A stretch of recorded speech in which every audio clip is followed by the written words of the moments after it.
Hi everyone, welcome to Alnoor home kitchen. Hope you all are doing well. ನಾನು ಚೆನ್ನಾಗಿದ್ದೀನಿ. ನೀವು ಯಾರಾದ್ರೂ ಹೊಸಬ್ರಿದ್ರೆ ನನ್ನ ಹೆಸರು ಶಾಂತಿಲ. ಇವತ್ತೊಂದು ಬೇಗ ಆಗುವಂಥದ್ದು ಮಸಾಲ ಎಲ್ಲ ಏನು ರುಬ್ಬಾಕೋದ್ ಬೇಕಿಲ್ಲ, ತುಂಬಾ ಬೇಗ ಮಾಡುವಂತ ಒಂದು ಪಲ್ಯದ ರೆಸಿಪಿ ಶೇರ್ ಮಾಡ್ತಾ ಇದ್ದೀನಿ. ತೊಂಡೆಕಾಯಿ ಮತ್ತೆ ಕಡಲೆಕಾಳು ಹಾಕಿ ಪಲ್ಯ ಮಾಡೋದು ದೋಸೆ, ರೊಟ್ಟಿ, ಚಪಾತಿ ಜೊತೆ ತುಂಬಾನೇ ಚೆನ್ನಾಗಿರುತ್ತೆ. ಬನ್ನಿ ಸ್ಟಾರ್ಟ್ ಮಾಡೋಣ. ತುಂಬಾ ಬೇಗ ಆಗುತ್ತೆ.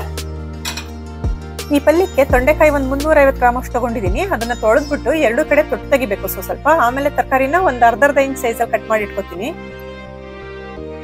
ತೊಂಡೆಕಾಯಲ್ಲಿ ನಾವೆಲ್ಲ ಸಾರು ಮಾಡಿರ್ತೀವಿ, ಬೇಳೆ ಅಥವಾ ಕಾಳುಗಳು ಮಿಕ್ಸ್ ಮಾಡಿ, ಇಲ್ವಾ ಬರೀ ತೊಂಡೆಕಾಯಿ ಪಲ್ಯ ಅಂತ ಮಾಡ್ತೀವಲ್ವಾ. ಸೊ ಈ ಕಾಂಬಿನೇಷನ್ ಅಲ್ಲಿ ಪ್ರಾಬ್ಲಿ ನೀವು ಮಾಡಿರಲ್ಲ ಅನ್ಕೋತೀನಿ. ಕಡಲೆಕಾಳು ತೊಂಡೆಕಾಯಿ ಕಾಂಬಿನೇಷನ್ ಚೆನ್ನಾಗಿರುತ್ತೆ, ತುಂಬಾ ಚೆನ್ನಾಗಿ ಬರುತ್ತೆ ಟೇಸ್ಟ್. ದೋಸೆಗೆ ಎಸ್ಪೆಷಲಿ ಸಖತ್ತಾಗಿರುತ್ತೆ ಕಾಂಬಿನೇಷನ್. ನೀವು ಸಿಂಪಲ್ ಕೂಡ ಮಾಡೋದು, ಒಂದ್ಸಲ ಟ್ರೈ ಮಾಡಿ ನೋಡಿ. ನಾನು ತರಕಾರಿ ಎಲ್ಲ ಕಟ್ ಮಾಡಿ ಇಟ್ಕೊಂಡಿದ್ದಾಯ್ತು. ನೋಡಿ, ಚಿಕ್ಕ ಚಿಕ್ಕ ಸೈಜ್ ಕಡಲೆಕಾಳು ಸೈಜೇ ಇದೆ ಆಲ್ಮೋಸ್ಟ್. ತೊಂಡೆಕಾಯಿ ಚಿಕ್ಕ ಚಿಕ್ಕದಾಗಿ ಕಟ್ ಮಾಡಿ ಅದನ್ನು ರೆಡಿ ಮಾಡಿ ಇಟ್ಕೊಂಡಿದ್ದೀನಿ.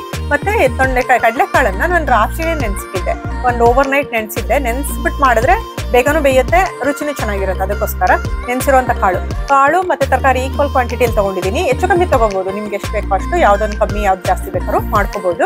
ಎರಡನ್ನೂ ಇವಾಗ ಕುಕ್ಕರ್ಗೆ ಹಾಕ್ಬಿಟ್ಟು ಇದಕ್ಕೆ ಉಪ್ಪು ಕೂಡ ಹಾಕಿ ನೀರ್ ಹಾಕ್ಬಿಟ್ಟು ಒಂದು ತರಕಾರಿ ಎಲ್ಲ ಮುಳುಗೋವಷ್ಟು ನೀರ್ ಹಾಕ್ಬಿಟ್ಟು ಕೂಗಿಸ್ಕೋಬೇಕು.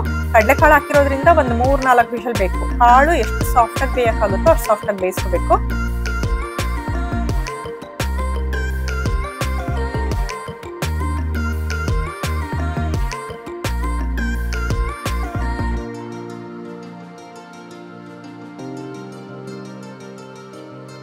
ಕುಕ್ಕರ್ ಕುಗ್ಸಿದಾಯ್ತು, ಒಗ್ಗರಣೆ ಹಾಕೋಕ್ ಸ್ಟಾರ್ಟ್ ಮಾಡೋಣ. ಒಗ್ಗರಣೆಗೆ ಇಲ್ಲಿ ಕರ್ಬೇವಿನ ಸೊಪ್ಪು, ಹಸಿಮೆಣಸಿನಕಾಯಿ, ಈರುಳ್ಳಿ, ಕೊತ್ತಂಬರಿ ಸೊಪ್ಪು ಮತ್ತೆ ತೆಂಗಿನಕಾಯಿ ತುರಿ ತಗೊಂಡಿದ್ದೀನಿ. ಉದ್ದುದ್ದ ಸ್ಲೈಸಸ್ ತರ 3-4 ಮೆಣಸಿನಕಾಯಿ ಹಾಕೊಂಡಿದ್ದೀನಿ. ಹಸಿಮೆಣಸಿನಕಾಯಿ ನಿಮ್ ಖಾರ ನೋಡ್ಕೊಂಡು ನಿಮ್ಗೆ ಎಷ್ಟು ಬೇಕೋ ಅಷ್ಟು ಹಾಕೊಳ್ಳಿ.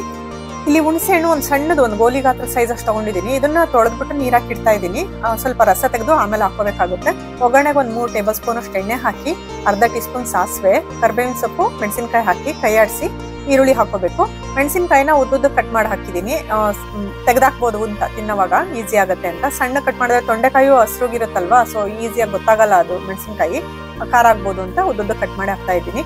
ಈರುಳ್ಳಿನೂ ಮೀಡಿಯಂ ಸೈಜ್ ಅಲ್ಲಿ ಕಟ್ ಮಾಡಿ 2 ಮೀಡಿಯಂ ಸೈಜ್ ಈರುಳ್ಳಿ ಹಾಕ್ತಾ ಇದ್ದೀನಿ. ಸ್ವಲ್ಪ ಜಾಸ್ತಿನೇ ಈರುಳ್ಳಿ ಹಾಕೊಳ್ಳಿ, ಟೇಸ್ಟ್ ಚೆನ್ನಾಗಿ ಬರುತ್ತೆ. ಈರುಳ್ಳಿ ಒಂದ್ ಸ್ವಲ್ಪ ಸಾಫ್ಟ್ ಆಗಿ ಬೆಂದ್ಮೇಲೆ ತರಕಾರಿ ಬೇಯಿಸಿಟ್ಟಿದ್ವಲ್ಲ ಅದನ್ನ ಹಾಕೋಬೇಕು. ಕಾಳು ಬೆಂದಿದ್ಯಾ ನೋಡ್ತಿದ್ದೀನಿ ನೋಡಿ, ಕಾಳು ತುಂಬಾನೇ ಚೆನ್ನಾಗಿ ಬೆಂದಿದೆ. ಸಾಫ್ಟ್ ಆಗಿ ಚೆನ್ನಾಗಿ ಬೇಯಿಸ್ಬೇಕು. ಕಡಲೆಕಾಳು ಬೇಯಲಿಲ್ಲ ಅಂದ್ರೆ ರುಚಿ ಬರಲ್ಲ ಪಲ್ಯ. ಸೊ ಎಷ್ಟು ಚೆನ್ನಾಗಾಗುತ್ತೋ ಅಷ್ಟು ಚೆನ್ನಾಗಿ ಬೇಯಿಸ್ಕೊಳ್ಳಿ. ಸೊ ಬೆಂದಿದೆ ಇದು. ಇದನ್ನ ಪೂರ್ತಿ ಇವಾಗ ಒಗ್ಗರಣೆಗೆ ಹಾಕೋಬೇಕು. ನಿಮ್ಗೆ ತರಕಾರಿ ಕಾಳು ಬೇಯಿಸಿದ ನೀರು ಏನಾದ್ರು ಜಾಸ್ತಿ ಇದೆ ಅನ್ಸಿದ್ರೆ 1 ಕಪ್ ಸೈಡಲ್ಲಿ ಎತ್ತಿಟ್ಕೊಂಡ್ಬಿಟ್ಟು ಆಮೇಲೆ ಬೇಕಾದ್ರೆ ಎಕ್ಸ್ಟ್ರಾ ಆಮೇಲೆ ಎಂಡಲ್ಲಿ ಹಾಕೋಬಹುದು. ಸೊ ಒಂದ್ ಸ್ವಲ್ಪ ಎತ್ತಿಟ್ಟು ತರಕಾರಿ ಮಿಕ್ಸ್ ಮಾಡ್ಕೊಳ್ಳಿ ಒಗ್ಗರಣೆ ಜೊತೆಗೆ. ಇದಕ್ಕೆ ತುಂಬಾ ಮಸಾಲಾ ಪೌಡರ್ಗಳೆಲ್ಲ ಏನು ಹಾಕ್ತಾ ಇಲ್ಲ ಸ್ಟ್ರಾಂಗ್ ಆಗಿ. ಸೊ ಸಿಂಪಲ್ ಆಗಿ ಅರ್ಧ ಟೀ ಸ್ಪೂನ್ ಅರಿಶಿನ, ಒಂದು ಅರ್ಧ ಟೀ ಸ್ಪೂನ್ ಅಷ್ಟು ಉಪ್ಪು ಕೂಡ ಹಾಕಿ, ಸ್ವಲ್ಪ ಸಪ್ಪೆ ಇತ್ತು ಅಂತ. ಹುಣಸೆಹಣ್ಣಿನ ರಸ ತೆಗೆದಿಟ್ಕೊಂಡಿದ್ವಲ್ಲ ಅದನ್ನು ಹಾಕಿ, ತೆಂಗಿನಕಾಯಿ ತುರಿ ಹಾಕಿ, 1 ಸ್ಪೂನ್ ಅಷ್ಟು ನಾನು ಸಾರಿನ ಪುಡಿ ಹಾಕ್ತಾ ಇದ್ದೀನಿ. ಸಾಂಬಾರ್ ಪೌಡರ್ ಬರುತ್ತಲ್ಲ ಅದನ್ನ ಹಾಕ್ತಾ ಇದ್ದೀನಿ, 1 ಟೇಬಲ್ ಸ್ಪೂನ್ ಅಷ್ಟು.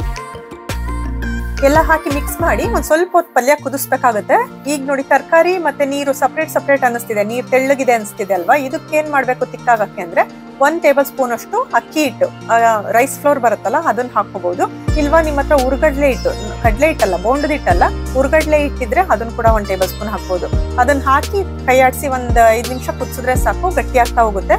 ಇದಕ್ ಮಸಾಲ ಎಲ್ಲ ಏನು ರುಬ್ಬಿ ಹಾಕಿರೋ ಮಸಾಲ ಹಾಕಿಲ್ವಲ್ಲ, ಸೊ ಅದಕ್ಕೆ ಸ್ವಲ್ಪ ಇದನ್ನ ಹಾಕಿದ್ರೆ ತಿಕ್ಕಾಗೂ ಬರುತ್ತೆ. ಗ್ರೇವಿ ಕನ್ಸಿಸ್ಟೆನ್ಸಿಲಿ ಬರ್ತಾ ಹೋಗುತ್ತೆ. ನೀವು ಕುದಿಸ್ತಾ ಇನ್ನೂ ಗಟ್ಟಿ ಆಗ್ತಾ ಹೋಗುತ್ತೆ. ಸೊ ನಿಮ್ಗೆ ಯಾವ ಕನ್ಸಿಸ್ಟೆನ್ಸಿ ಬೇಕೋ ಅವಾಗ ನೋಡ್ಕೊಂಡು ಆಫ್ ಮಾಡ್ಕೊಳ್ಳೋದಷ್ಟೇ.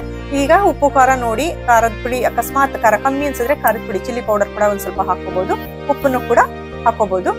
ಕೊತ್ತಂಬರಿ ಸೊಪ್ಪಿನೇನು ಎಂಡಲ್ಲಿ ಆಫ್ ಮಾಡ್ತೀನಿ ಅನ್ನೋವಾಗ ಕೊತ್ತಂಬರಿ ಸೊಪ್ಪು ಹಾಕಿ ಮಿಕ್ಸ್ ಮಾಡ್ಕೊಳ್ಳಿ. ಅಷ್ಟೇ ನೋಡಿ, ತುಂಬಾ ಚೆನ್ನಾಗಿರುವಂತ ತೊಂಡೆಕಾಯಿ ಕಡಲೆಕಾಳು ಪಲ್ಯ ರೆಡಿ ಆಯ್ತು.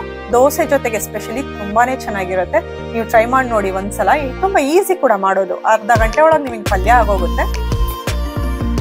ನಾನು ಮಾಡುವಂಥ ರೆಸಿಪಿಗಳು ನಿಮ್ಗೆ ಇಷ್ಟ ಆದರೆ ಸಬ್ಸ್ಕ್ರೈಬ್ ಮಾಡ್ಕೊಳ್ಳಿ ಮರೀದೆ. ಮತ್ತು ನಿಮ್ಮ ಫ್ಯಾಮಿಲಿ ಫ್ರೆಂಡ್ಸ್ ಜೊತೆಗೆಲ್ಲ ಶೇರ್ ಮಾಡಿ.